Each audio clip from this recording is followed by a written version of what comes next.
નમસ્કાર મિત્રો, સ્વાગત છે અમારી નવી યુટ્યુબ ચેનલ જાની ટોક્સમાં.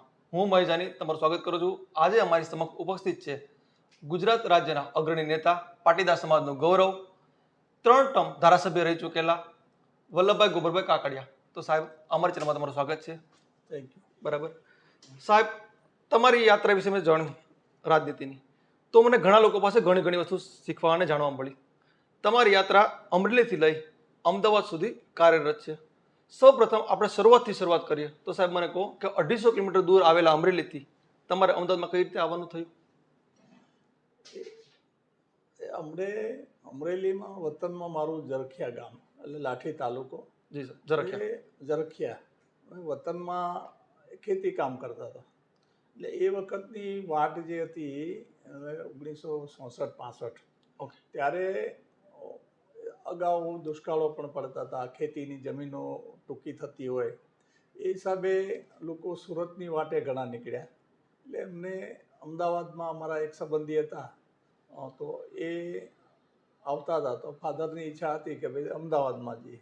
એટલે એના હિસાબે અમદાવાદમાં આવ્યા અને મિલમાં નાની મોટી નોકરી શરૂ કરીને 12 વર્ષ મિલમાં કામ કર્યું અને પછી હીરાનો ઉદ્યોગ શરૂ કર્યો. એટલે સર તમે 1964માં અહીંયા આસપાસ ત્યાં આવ્યા, એટલે કદાચ તમારી 20 વર્ષ ઉંમર રહી હશે, બરાબર? ત્યારે હા, 20 વર્ષ, 44માં તમે છો સર. તો 20 વર્ષની ઉંમરે તમે અમદાવાદમાં આસપાસ આવ્યા અને પછી તમે મિલમાં આવ્યા, પછી તમે ડાયમંડ બિઝનેસમાં આવ્યા. સર, આપણે થોડીક વાર્તા આગળ વધારીએ તો 1987માં તમે અમદાવાદ ડાયમંડ એસોસિએશનના પ્રમુખ બન્યા. તો આ કેવી રીતે બન્યું? અમદાવાદમાં અમે દાખલા તરીકે 1976માં હીરાનું કારખાનું શરૂ કર્યું. જી સર. તો 76માં હીરાનું કારખાનું શરૂ કર્યું અને હીરા એ વખતે અમારી અહીંના હીરા બજાર એક જે હતી નિકોલ રોડ ઉપર ઘંટી સ્ટેન્ડ પાસે, અને ત્યાં થોડાક નાની મોટી લુખાગીરીઓના ત્રાસ હતા. તો એ વખતે બધા મિત્રોની ઈચ્છા હતી કે આપણે એક એસોસિએશન જેવું કંઈક કરીએ કે જેથી એને નાનું મોટું ફંડ ભેગું કરીએ, બરાબર. તો કોઈ વખત આની સામે લડવા થાય. તો એ વખતે એસોસિએશન અમે નક્કી શરૂ કર્યું. ત્યારે બધાનો આગ્રહ રાખ્યો મિત્રોનો કે ભાઈ તમે પ્રમુખ થાઓ. એટલે એ વખતે પ્રમુખ હું થયો. અને સંગઠન બધું એ વખતે લગભગ 2.5 લાખ લોકો અહીં કામ કરતા હતા. ઓહો. તો ખૂબ જોર હતું. અને સંગઠનમાં એક મંત્રી રમેશભાઈ કરીને મારા મિત્ર, એ મંત્રી હતા, ને એનું પણ વર્ચસ્વ સારું અને જૂથ બહુ સારું જૂથ. એટલે અમે એમ કહીએ ને કે ભાઈ અડધો કલાકમાં કારખાના બંધ કરી કારીગર સાથે અહીંયા આવી જવાનું. એટલે આવ્યા પછી પૂછે કે ભાઈ હું કામ બોલાવ્યા હતા. ઓકે, એટલો વિશ્વાસ. એટલો વિશ્વાસ અને એવું સંગઠનની તાકાત હતી. એટલે એ વખતે દાખલા તરીકે અમારે જે કામ કરવું જોઈએ તો જે તાકાત, એ કદાચ હું ધારાસભ્ય નહોતો. આજે ધારાસભ્ય તરીકે એટલી સંખ્યા ભેગી કરવી હોય તો ના થાય. એટલી સંખ્યા એ રીતે થઈ. સર, મને યાદ આવે કે આપણે અમદાવાદ પહેલા માન્ચેસ્ટર હતો, પહેલા મિલનો જમાનો હતો કામદાર વર્ગમાં, પછી હીરા ઉદ્યોગ અને પછી એમ્બ્રોઇડરી આવ્યો. સર, આજે હીરા ઉદ્યોગમાં હું જ્યારે બાળપણમાં અહીંયા રહેતો, બરાબર, ત્યારે ઘણા બધા વ્હીકલ અને ટ્રાફિક સમસ્યા થતી હતી. એક સાથે માનો કે 12 થી 12:30નો ટાઈમ હોય તો 1500 થી 2000 સાયકલો એક સાથે છૂટે, બરાબર, અને અડધો કલાક એટલો ટ્રાફિક થાય. અને પછી થોડાક બ્રિજ બન્યા, તમારા જ કાર્યકાળમાં બન્યા, મને જ્યાં સુધી હું ભૂલતો હતો. આપણે લગભગ એક એપ્રોચ બ્રિજ બન્યો, બરાબર. તો એ તમે સમસ્યા કેવી રીતે નિવારણ કરી? એટલે એ વખતે રાજ્ય સરકાર મોટાભાગની કોંગ્રેસના શાસનો એ અવારનવાર કોર્પોરેશન તે બધું રહેતું હતું. પછી જ્યારે ભાજપનું શાસન આવ્યું ત્યારે મારે પહેલી વખત લડવાનું થયું 2007માં. પણ એની પહેલાં અમે એક હોસ્પિટલ, કાકડિયા હોસ્પિટલ શરૂ કરી દીધી હતી. કેશુબાપા મુખ્યમંત્રી વખતે નિદાન કેન્દ્ર શરૂ કર્યું હતું. અને એ વખતે કેશુબાપાએ અહીંયા આ જમીન અત્યારે બેઠા છીએ 10,000 મીટર જમીન પણ એમણે આપેલી, કોઠી હોસ્પિટલ. હા. પણ એ વખતે અમે શરૂ કરી હતી કાકડિયા હોસ્પિટલ, જે અત્યારે હાલ પણ ચાલુ છે 100 બેડની. તો 2007માં મોદી સાહેબના હાથે અમે ઉદ્ઘાટન કરાવ્યું હતું એ હોસ્પિટલનું. અને ત્યાર પછી રૂપાલા સાહેબ એ વખતે પાર્ટીના પ્રમુખ હતા ગુજરાત પ્રદેશના. તો એમણે ઈચ્છા ખરી કે અહીંથી કોઈ ઉમેદવાર તૈયાર કરવો. એટલે મને બી કહ્યું હતું, મને કે તમારે અહીંયા લડવું છે. મને 3 મહિના અગાઉ ચૂંટણીની પહેલા 3 મહિના અગાઉ કહ્યું હતું કે ભાઈ તમારે લડવાનું, પણ મેં કહ્યું સાહેબ મને કંઈ ખબર નથી અને આમાં મને ક્યાં, હું કંઈ કાર્યકર્તાને પરિચિત નથી કોઈ લોકો, તો કે તમારે કંઈ કરવાનું નથી, તો તમે હા કહેશો તો બધું અમે કરી લઈશું. એટલે પછી 2007માં લડવાનું થયું અને જોગાનું જગ ચૂંટાઈ પણ ગયા, પણ મિત્રોની સામે લડવાનું આવ્યું એવું થયું હતું એ પ્રસંગ. પણ પાર્ટીની તાકાતથી, પાર્ટીના જોરથી અમે એ વખતે પણ જીત્યા. પ્રથમ ફાઇટ તમારી 2007 બહુ ટફ બેટલ હતી મારા ખ્યાલમાં, લગભગ 4000 વોટનું માર્જિન હતું આપણે. બરાબર. તો એ તમારું કેવી સંઘર્ષ યાત્રા રહી?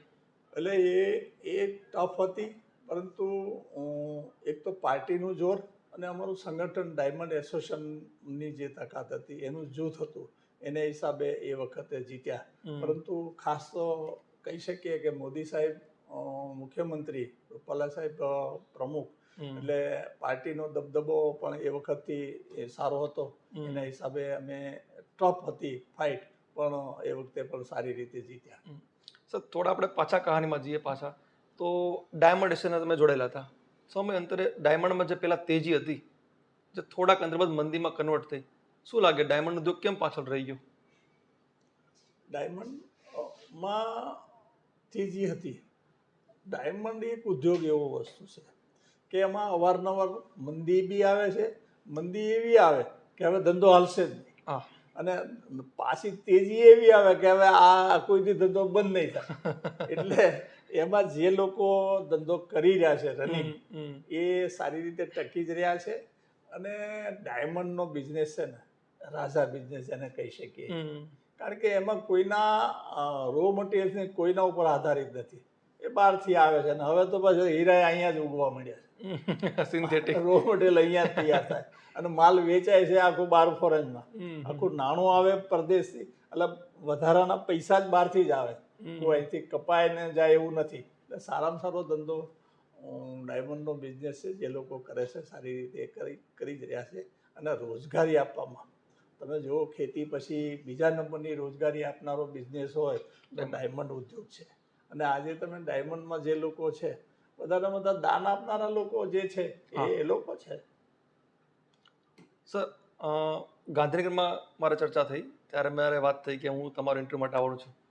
તો મને એક જણે મજાકમાં કીધું કે વલ્લભ બાપા, તમને બાપા તરીકે તમારી છાપ છે કે વલ્લભ બાપાની ઇમેજ સારી છે, પણ કે એમની જગ્યાએ જો હું પોતે હોઉં ને, પત્રકાર પોતે કહેતા હતા કે એમની જગ્યાએ જો હું પોતે હોઉં ને તો એ કે હું રાજકારણમાં જાવ જ નહીં. આજે મહેશ સવાણી છે કે પછી આપણે સવજીભાઈ ધોળકિયા છે, એની જેમ પૈસા બનાવતી કે બરાબર ચાર્ટલ પ્લેનમાં ફરતી કે, અને એ બી સારી વસ્તુ છે ને, કોઈને રોજગાર આપવું. તો વલ્લભ બાપા પાસે જે સંપત્તિ છે એની કરતાં જો રાજકારણમાં ના હોત તો 100 ગણી વધારે સંપત્તિ હોત, આવું મને જાણવા મળ્યું. શું કહેશો આ બાબતે? સંપત્તિ એક બાજુ છે અને સેવા બીજી બાજુ છે. તો સેવા રૂટિન બી કરી શકાય છે. દાખલા તરીકે તમે રાજકારણમાં ગયા વગર કરી શકાય છે, પરંતુ રાજકારણમાં જઈને જે સેવા થઈ શકે છે એ કંઈ અલગ થઈ શકે છે. તમને ધંધાકીય રીતે નુકસાન થાય આ બધું સાચું છે, પરંતુ રાજકીય રીતે કામો જે થાય છે એ સામાજિક રીતે સમાજના જે કામો કરવા જોઈએ એ ખરેખર, અને સમાજમાં સારા લોકો રાજકારણમાં નહીં આવે તો બાકી તો છે જ કે સીટ થોડી ખાલી પડી રહેવાની છે. સાચી વાત છે, રહેવાની જ છે. એટલે એને પૈસાનું માપદંડ જ ના ગણી શકાય. રાજકારણની સેવા અને પૈસાનો માપદંડ બેની સાથે સરખાવી શકાય નહીં. પદ પૈસા પ્રતિષ્ઠાને તમે અને સારું કર્યું. સાહેબ હજી એક વાત જાણવા માંગુ છું, તમને રાજકારણમાં લાવ્યું કોણ? તમારા ગોડફાધર જે કહી શકાય રાજકારણમાં? નહીં, રાજકારણમાં કોઈ લાવનાર હોય ને તો અમે જે કાકડિયા હોસ્પિટલનું ઉદ્ઘાટન કર્યું એ વખતે મોદી સાહેબે જોયું કે એ દિવસે જે પાકિસ્તાન અને ઇન્ડિયાની final match, T20 final, final match, okay, એ દિવસે ફાઇનલ મેચ, ઝીણો ઝીણો વરસાદ વરસે, મોદી સાહેબનું ઉદ્ઘાટન કરવા આવ્યા અને એમાં 10,000ની પબ્લિક હતી. ઓહો, સમજ્યા? હવે ફાઇનલ મેચ હોય પાકિસ્તાન અને હિન્દુસ્તાન, એટલે કેવી તકલીફ, રોડ પર સાપો પડી જાય, એમાં 10,000ની પબ્લિક હતી.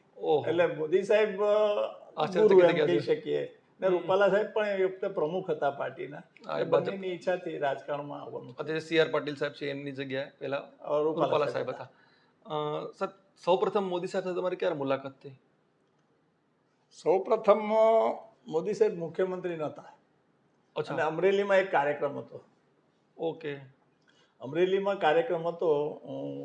દિલીપભાઈ સંઘાણી અને પૂર્વ કૃષિ મંત્રી આપણા, અને- પૂર્વ કૃષિ મંત્રી હા, દિલીપભાઈ સંઘાણી. અને રૂપાલા સાહેબ એ લોકો ત્યાં અમરેલી કાર્યક્રમ ગોઠવ્યો હતો.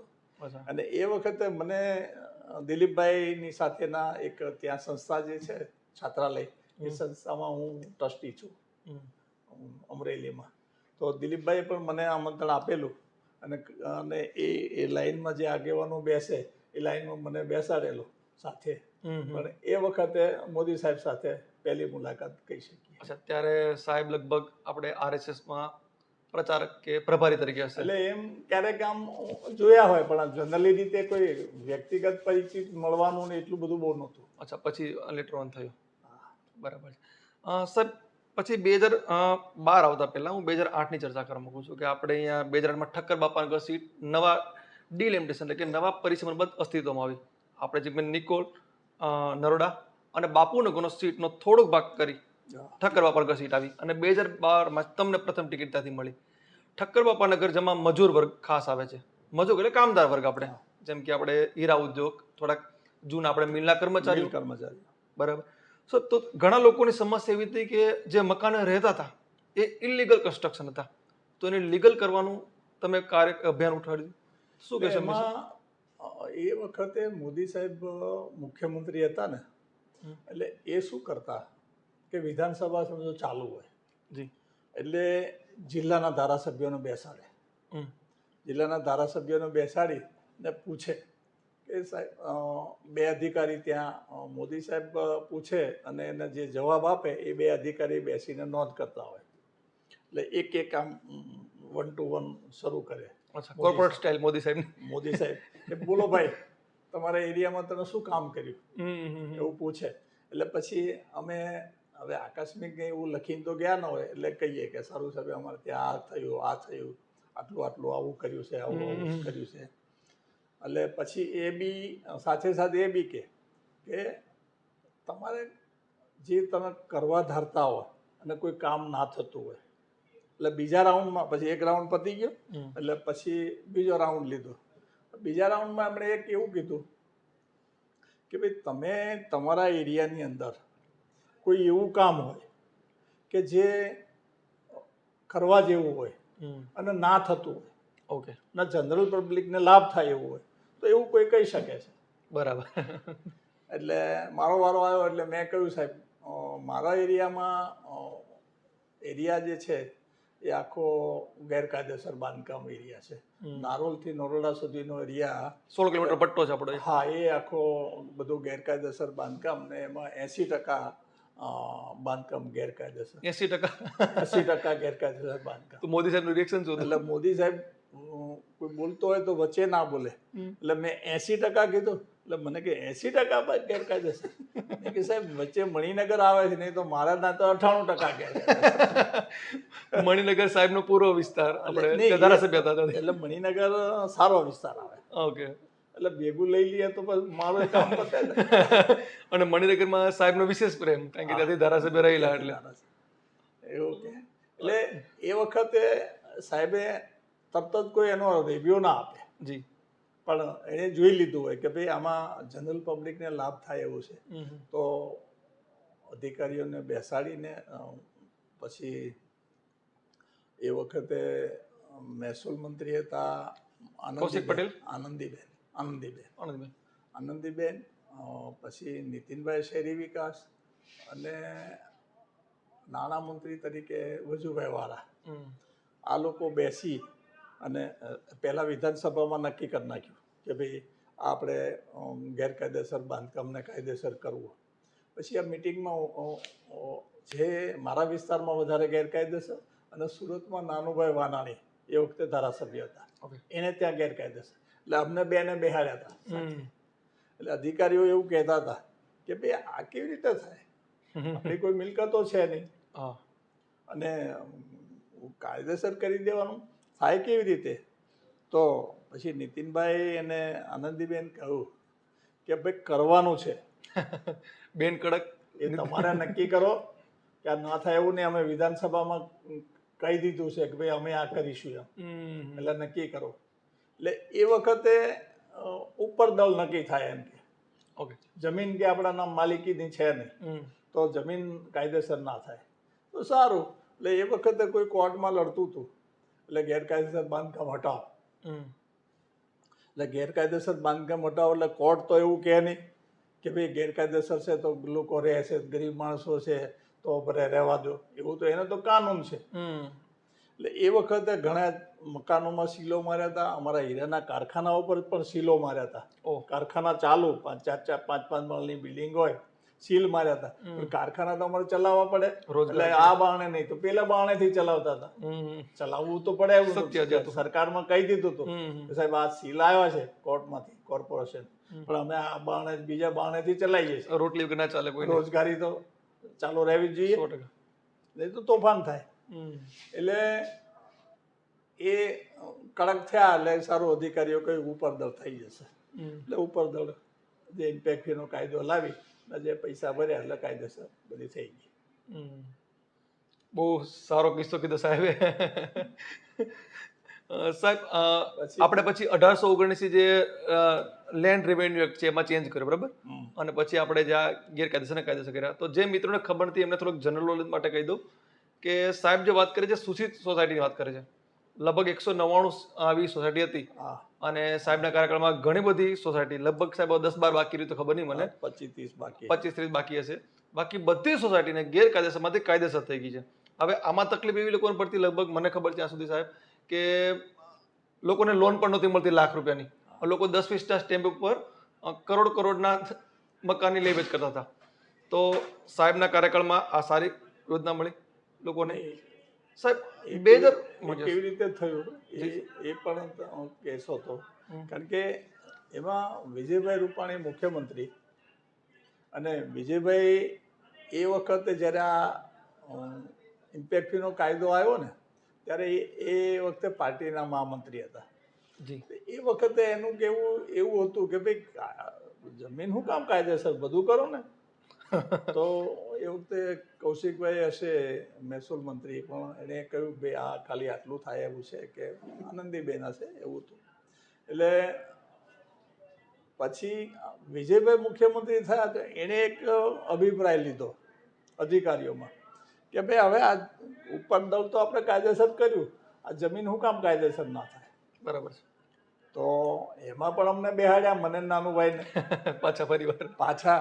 એટલે જાજવ અમારે ત્યાં જ હતું, વધારે મારે ત્યાં, અને બીજું નાનું ભાઈ ત્યાં સુરતમાં.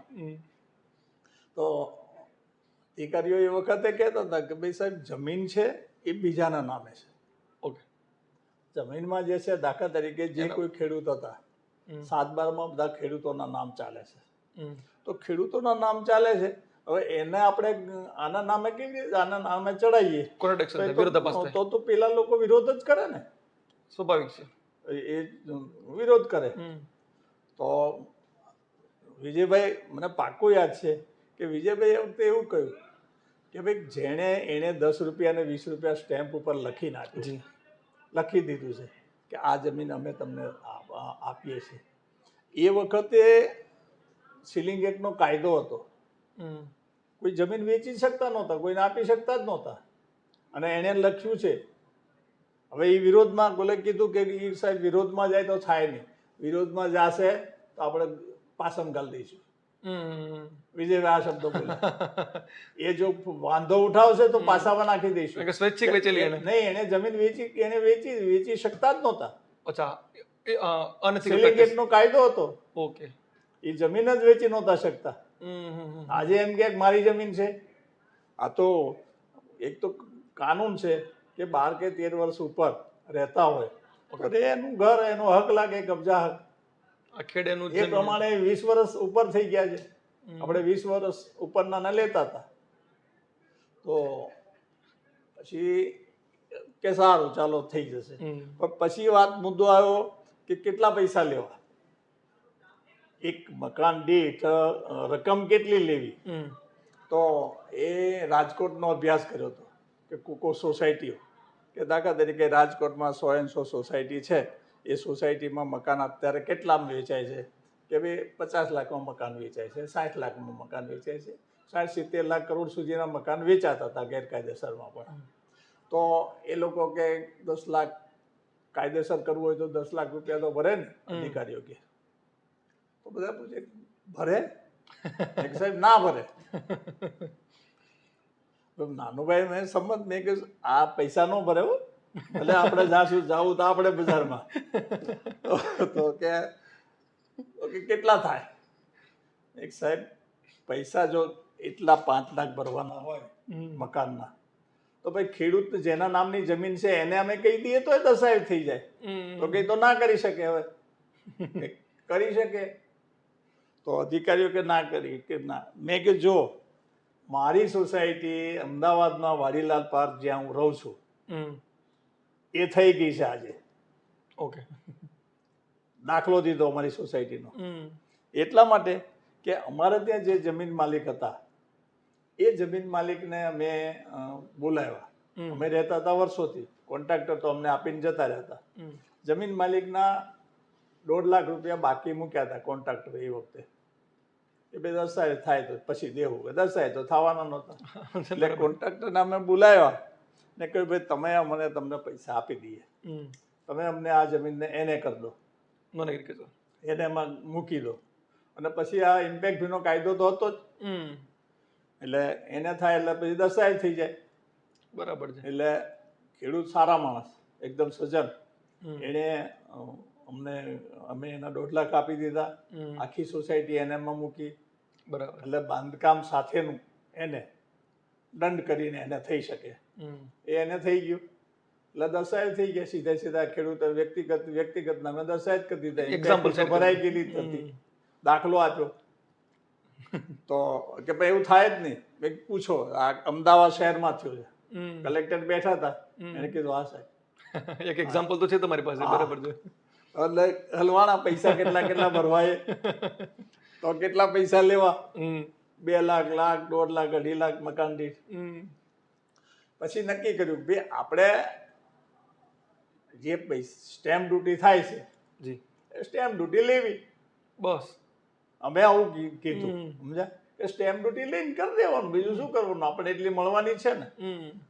તો પછી એક ચર્ચાના અંતે એવું આવ્યું કે ખાલી સ્ટેમ્પ ડ્યુટી તમે લો અત્યારની, તો 20 વર્ષથી તમે એમને રહો છો, એનું ભાડું તો કોઈ કોર્ટમાં જશે તો આપણું આ રદ થઈ જાય.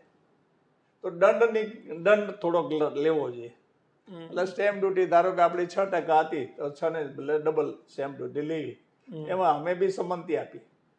બરાબર છે. ડબલ સ્ટેમ્પ ડ્યુટી, પણ ડબલ સ્ટેમ્પ ડ્યુટી લે છે, પરંતુ જેટલા વર્ષથી તમે રહો છો એટલા વર્ષનો ઘસારો બાદ કરીને લેવાની. અત્યારે જેટલા વર્ષથી રહો છો, ધારો કે બાંધકામની કિંમત ગણો, પહેલાની જંત્રી પ્રમાણે ગણો, અને પછી જે નક્કી કરો સ્ટેમ્પ ડ્યુટી, કિંમત નક્કી થાય એના ઉપર સ્ટેમ્પ ડ્યુટી, પણ પેલો ઘસારો બાદ કરીને લે છે, એટલે હા ઓછા ઓછી થઈ જાય છે. આ તો બહુ સારું એક્ઝામ્પલ કહેવાય કે ઇલીગલ જે કન્સ્ટ્રક્શન હતું એને જે કંઈ અભૂતપૂર્વ કામ છે, મોદી સાહેબે તમને કીધું કે એવું કામ જે લોકોના પક્ષમાં હોય, હિતમાં હોય, લોકોના હિતમાં હોય, વ્યક્તિગત હિત નહોતું, સમાજનું હિત, વ્યક્તિગત હિત. અમે આખા કલેક્ટર સાહેબને કીધું, સાહેબ મારે ત્યાં વધારે ગેરકાયદેસર વિજયભાઈને કીધું, તો એણે લીડ લઈને કલેક્ટરને કહી દીધું. એટલે અમારે ત્યાં એક તો પહેલી એક વખત તો 2000 કાર્ડ તો મેં સાથે રહીને વેચ્યા, પટેલવાડીની પહેલી મિટિંગ, અને એક બીજી મિટિંગ કરી એમાં 5000 કાર્ડ વેચ્યા, એમાં મુખ્યમંત્રી વિજયભાઈ પોતે હાજર રહ્યા હતા. એટલે આખો દાખલો થયો કે એક સાથે આટલા લોકોને અર્પણ કરતા હોય મકાન.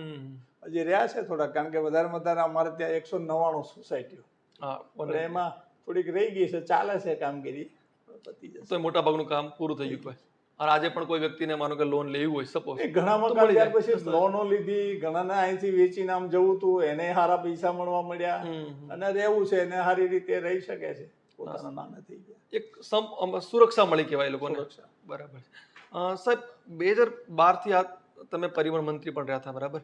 અને પછી વચમાં આવે 2015 જુલાઈ. મને યાદ આવે કે હાર્દિક પટેલનો જ્યારે ઉદય થયો પાસમાંથી એસપીજી, બરાબર, અને પાટીદાર આંદોલન ચાલ્યું, ત્યારે સરકાર વિરુદ્ધ પાટીદાર એવી છાપ પડી ગઈ અને તમે પાટીદાર અગ્રણી નેતા હતા. અને પછી હાર્દિક પટેલનો ભાઈ ભાજપના બધા પાટીદાર નેતાઓ સાથે સંઘર્ષ થયેલો, એમાં તમે પણ એક હતા.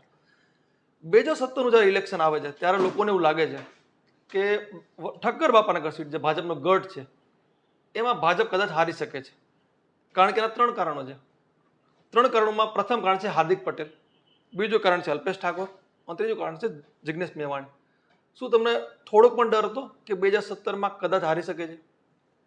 એટલે અમને જનરલ રીતે ભલે પાર્ટીના મગજમાં કંઈ હોય, પરંતુ મને વ્યક્તિગત ડર હતો જ નહીં. એટલા માટે કે અહીંયા વિસ્તારની અંદર તમે જાઓ ને એટલે તમને રિસ્પોન્સ ખબર પડે. નહીં તો અમારે ત્યાં જે ઇન્સિડન્ટ બન્યો ને મારી વિધાનસભામાં માતૃશક્તિની અંદર જે છોકરો શ્વેતાંગ પટેલ પટેલ જે પોતે પોલીસે પકડી પોલીસ કસ્ટડીમાં જે એનું મૃત્યુ પામ્યું, કારણ જે હોય તે, કારણ કે એની બીમારી હોય કે જે તે, તો એને હિસાબે કોંગ્રેસવાળા અહીં ચડી બેઠેલા હતા.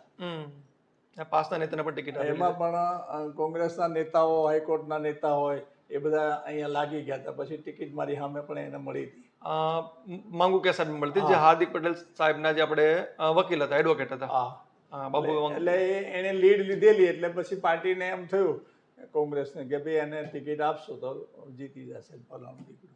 પરંતુ મને ભરોસો હતો કે ભાઈ જો આટલા વર્ષ કામ કર્યું હોય પાર્ટીનું, એમાં નિસ્વાર્થ દિલથી નિસ્વાર્થ કર્યું હોય, સામાજિક કામ કર્યું હોય, આમ પબ્લિકનું કામ કર્યું હોય, અને એમાં જો હાર્દિક પટેલ એક આંટો મારી જાય હું હારી જતો હોય તો બેટર છે હારી જવું જોઈએ.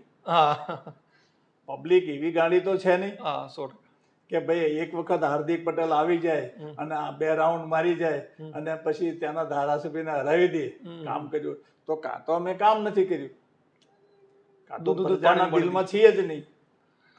મત તો એટલા જ મળ્યા પાછા. 2% મતદાન ઓછું થયું હતું. પાછા 17માં મતદાન તો એટલું અગાઉના જેટલા જ મત મળ્યા.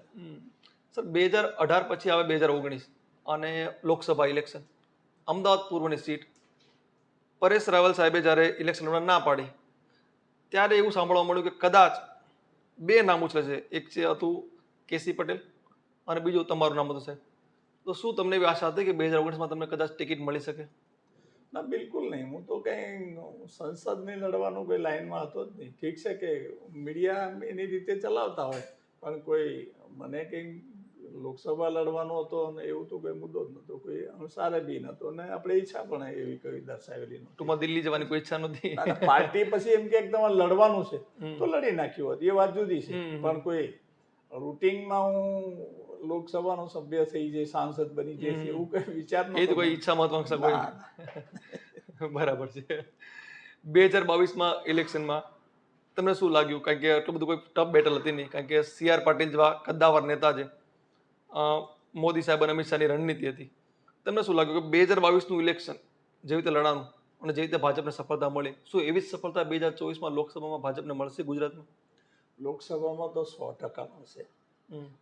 વિધાનસભામાં તો કદાચ થોડુંક વિચારી શકીએ કે ક્યાંક સીટો જાય મોદી સાહેબને નામ. લોકસભામાં તો મોદી સાહેબને નામે જીતવાનું છે. અને આખી ગુજરાતની અંદર જે રીતે મોદી સાહેબે જે રીતે લીડ લીધી ને સાહેબ, જે એ રોડ શો કરતા હોય ને એ પબ્લિક જોઈએ ને એ સ્વયંભૂ. અમે પણ રોડ શો હોય એમાં તો સ્વયંભૂ પબ્લિક નીકળી, રોડે ઊભું ના રહેવાય એટલી છે કે સ્વયંભૂ આવે. ત્યારે એમ થાય કે હવે આને કોણ હરાવી શકે. પણ મોદી સાહેબે જે રીતે મહેનત કરી છે એ તો દાદ માંગે, એ તો આ બાદશાહ કરી શકે કે એ ખબર થાકનું નામ જ નથી, થાકનું ખાનું જ નથી, બીમાર થવાનો ટાઈમ નથી સાહેબ, બીમાર થવાનો ટાઈમ નથી. ખબર નથી ભગવાને હું કેવી શક્તિ આપેલી છે. આજે એક રાષ્ટ્રપતિ મોદી સાહેબના પગે પડ્યા છે એ વિડીયો આવ્યો છે. અને ગઈકાલે બાઇડન સાહેબે ખુદે કીધું કે મારે તમારો ઓટોગ્રાફ જતો છે. એટલે લોકપ્રિય નેતા છે સાહેબ. તો એટલે આવતા 2024માં તો તમે જોજો દુનિયામાં ડંકો અત્યારે છે પણ ઓર થઈ જશે. ભારતને તો આગળ લાવવામાં મોદી સાહેબનો મહત્વનો ફાળો છે. સર, રાજકારણમાં હવે તમારી યાત્રા કેવી રીતે આગળ વધશે કહી શકશો તમે?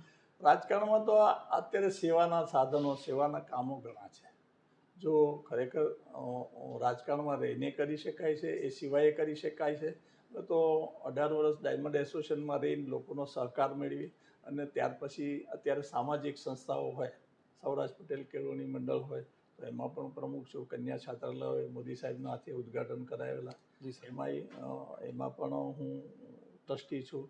પટેલવાડી હોય તો એમાંય ટ્રસ્ટી છું. અહીંયા ટ્રસ્ટી છું. સરદાર ધામમાં ટ્રસ્ટી છું. અહીંયા કેળવણી ધામ હોય એમાં ટ્રસ્ટી છું. સૌરાષ્ટ્ર પટેલ સમાજની ટ્રસ્ટી. એટલે કામ તો ઘણા છે, પરંતુ એક મનમાં એવી એક ઈચ્છા ખરી કે જે કુપોષિત બાળકોવાળું કામ છે એ 2-3-4 વર્ષથી વિચારેલું, પરંતુ જ્યાં કોરોનાના હિસાબે લઈ શક્યા નથી. એટલે એ કેવી રીતે કરવું, એટલે મને એવું લાગે છે કે વિસ્તારમાં ઘણા વખત એવું બી લાગે કે આને કંઈક લડી લાભ લેવો છે એટલે આ કામ કરવા નીકળી પડ્યા છે, પણ એવું નથી. પણ એક એવો વિચાર છે કે વિસ્તારની અંદર કે આ કુપોષિત વાળું જે છે એમાં કઈ લીડ લઈ લોકોને જોડીને સંગઠન, એટલે લોકોમાં પૈસા તો છે, પણ કામ કરનારા કોણ છે? કારણ કે આ બિલ્ડિંગો ઊભા થયા હોય તો લોકોના હિસાબે થયા છે. હોસ્પિટલો થઈ છે તો કંઈ મેં કરી નાખ્યું છે એવું તો છે નહીં. પૈસા લોકોએ આપ્યા છે અને અહીંયા સારી રીતે સારવાર એ કરી શકીએ. દાખલા તરીકે અહીંયા સારવાર કરીએ છીએ તો તમે અત્યારે જુઓ તો કેન્સરના રોગો એટલા બધા છે ગામડાઓમાં, ગ્રામ્ય લેવલે. તો ગામડામાંથી જે દર્દી આવે, આયુષ્માન ભારત કાર્ડ હોય, ન હોય તો અહીં કાઢી દઈએ છે. હવે એને કેન્સર હોય તો કેન્સરની તપાસ થઈ જાય, કેન્સરનું ઓપરેશન થઈ જાય, એના શેક પણ લેવાની અહીં વ્યવસ્થા છે. નીચે કીમો એ પણ લઈ શકે, અને એને દર્દી અને એના સગાને 3 ટાઈમ જમવાનું ફ્રી આપીએ, અને રહેવાની વ્યવસ્થા બહારગામથી જે આવ્યો હોય એને રહેવાની પણ ફ્રી વ્યવસ્થા છે. કારણ કે કેન્સર હોય ને એને 1-1.5 મહિના સુધી શેક લેવાના હોય, તો શેક રાત્રે દાડે કે 3-4 દિવસે લેવાના હોય. રહેવાની વ્યવસ્થા એ પણ આપણે અહીંયા 20 રૂમોની કરી છે બાજુમાં. પણ એ બધું છે, એમાં હું તો નિમિત્ત માત્ર છું. લોકોના આમાં સપોર્ટ છે. કારણ કે લોકોનો સપોર્ટ, એક વસ્તુ જોયું કે જે લોકો સાચી નીતિ લઈને કામ કરવા નીકળે છે તો પૈસા દેનારા લોકો છે જ. અત્યારે કોઈ કામ અટકી રહે એવું નથી, પણ તમે દેખાડવાના જુદા ને ચાવવાના જુદા, બે લઈને નીકળો તો વચમાં લોચા ચડે. સાહેબ, વચમાં કોરોના પણ આવ્યો હતો, તો કોરોનામાં તમારો અનુભવ કેવો રહ્યો? કોરોનાની અંદર અમે આ હોસ્પિટલ ત્યારે શરૂ નહોતી કરી. ત્યારે વિજય નેહરા અમદાવાદ મ્યુનિસિપલ કમિશનર હતા. તો અમે એને ખબર હતી કે અમે મશીનરી બધું આવી ગયું છે, કામગીરી અમારે ખાલી ઉદ્ઘાટનો ના તે નાનું મોટું કામ બાકી હતું. એટલે એક દિવસ મને ફોન આવ્યો કે વલ્લભભાઈ, તમે આ હોસ્પિટલ તૈયાર થઈ ગઈ છે તો અમને કોર્પોરેશનને આપી શકો? તો મેં કે આપી શકીએ, એમાં શું વાંધો. તમે જો કોર્પોરેશન આ ચલાવતી હોય અત્યારે કોરોનામાં તો અમે આપી દઈશું. એટલે અમે એ લોકોને લખીને બી આપી દીધું કે ભાઈ આ હોસ્પિટલ તમને સુપ્રત કરી છે. તો શારદાભાઈ હોસ્પિટલમાંથી ડૉક્ટરની ટીમ અને એ લોકો શરૂ બી કર્યું. પછી પહેલી વેવની અંદર કરી શક્યા, પણ બીજી વેવમાં ટીમ નહોતી એમની પાસે પૂરી, કોર્પોરેશન પાસે ડેલ્ટા હતો ત્યારે. એટલે હા, એટલે બીજી વેવની અંદર અમે અમારી જે કાકડિયા હોસ્પિટલની ટીમ છે ડૉક્ટરની, એ લગાડીને શરૂ કર્યું. એમાં અમુક દિવસો તો એવા ગયા, 227 દર્દી એક વખત. હવે ઓક્સિજનની રાડ, ઓક્સિજનના બાટલા ચારે બાજુ આમથી લેવા જઈને આમથી લેવા જઈને. 2 વખત એવા પ્રસંગ બન્યા કે અડધો કલાક જો ઓક્સિજન ના આવે ને તો અહીંયા રાડ પડી જાય. પણ કુદરત બચાવે ને, આમાં નીતિ લઈને ચાલો ને તો કુદરત બચાવે. તો એમાંથી પણ અને બધાનો સહકાર રહ્યો કે અમે રસોડું પણ નીચે શરૂ કર્યું હતું. એટલે 1-8 મહિનો રસોડું ચલાવ્યું.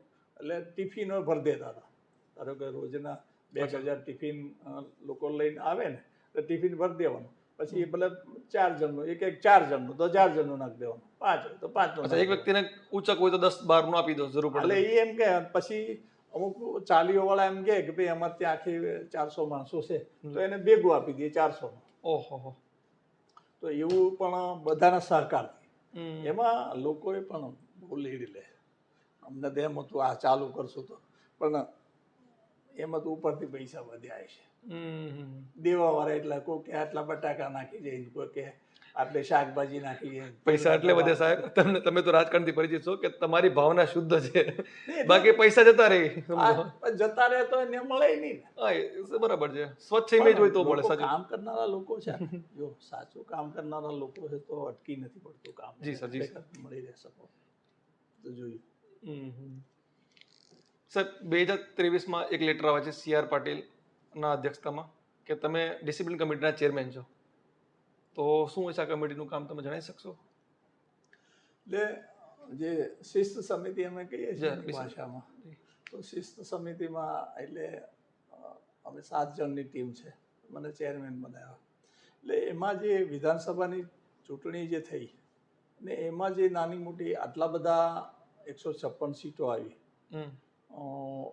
ઘણા ઉમેદવારો નવા હતા, તો નવા ઉમેદવારો હોય તો એમાં કોઈને મન દુઃખ હોય નાનું મોટું, તો કોઈ એટલે ફરિયાદો ઘણી આવતી હતી કે ભાઈ આ લોકોએ કામ નથી કર્યું, આ લોકોએ કામ નથી કર્યું. એટલે એના લિસ્ટ આવે એટલે અમે એ સમિતિ તરફથી બધાને બોલાવતા હતા, જેના વિરોધની ફરિયાદ હોય એ લોકોને બધાને બોલાવીએ એકસાથે, એને બધાને સાંભળી લઈએ કે ભાઈ તમે કામ થયું છે નથી થયું, તમારા બૂથમાં કેટલું કામ થયું, તમે જ્યાં રહો છો એરિયામાં કેટલું કામ થયું, તમને સોંપ્યું હોય એમાં લાગ્યું હોય કે ભાઈ ના સારી કામગીરીઓ કરી છે. અગર તો બીજી વ્યક્તિગત ફરિયાદ આવી હોય જે એના પુરાવાઓ બી હોય જી, એની નોંધ કરતા હતા, અને પછી જેણે ફરિયાદો કરી હોય એ લોકોને બોલાવતા હતા ને એને બોલાવીને પણ સાંભળી, બંને પક્ષે. હા, બંનેને અલગ સાંભળી અને એમાં જે લાગ્યું હોય સાચું એ અમે નોંધ કરીને પાર્ટીમાં મોકલી દીધું CR પાટીલ સાહેબને. ઓકે, પછી કોઈની પછી જોગવાઈ એને લાગે કે આમાં કંઈ પગલાં લેવા જેવા તો કરી લે, નથી લેવા જેવા તો પછી પાર્ટીનો નિર્ણય. બરાબર સાહેબ, તમે તમારો કિંમતી સમય આપ્યો, ખૂબ ખૂબ આભાર. બરાબર, તો મિત્રો મળતા રહીશું આપણે પોડકાસ્ટ ચેનલમાં. આપણી ચેનલને સબસ્ક્રાઈબ કરી નાખજો.